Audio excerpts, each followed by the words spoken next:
દમણ સ્થાનિક સ્વરાજ્યની ચૂંટણીનો પ્રચાર આજે આખરી ઓપ લઈ રહ્યો છે। ત્યારે સાંજે 5 વાગ્યાથી આચારસંહિતા લાગુ થવા પૂર્વે ભારતીય જનતા પાર્ટીએ મતદારો સુધી પહોંચવા માટે પોતાનું સંપૂર્ણ જોર લગાવ્યું હતું। નગરપાલિકાના વોર્ડ નંબર 6ના ભાજપના ઉમેદવાર અસ્પી દમણિયાએ પોતાના મત વિસ્તારમાં ચૂંટણીલક્ષી રેલી યોજી ડોર ટુ ડોર સઘન પ્રચાર હાથ ધર્યો હતો। વોર્ડ નંબર 6માં આવતા તમામ ઘરો અને દુકાનોમાં ભાજપના સમર્થનમાં મત આપવા માટે ઉમેદવાર અને કાર્યકરોએ અપીલ કરી હતી।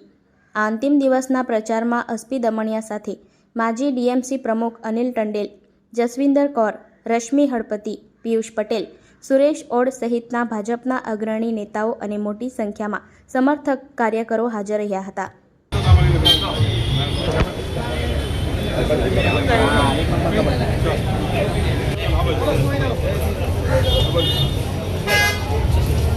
मिलेगा बीजेपी को ही बहुमत मिलेगा। याद रखो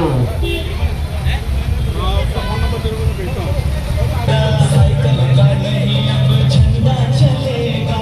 साइकिल का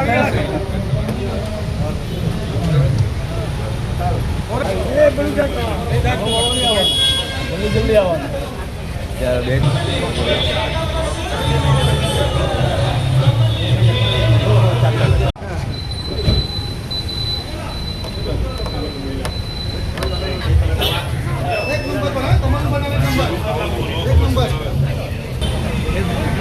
एक भी वोट रहने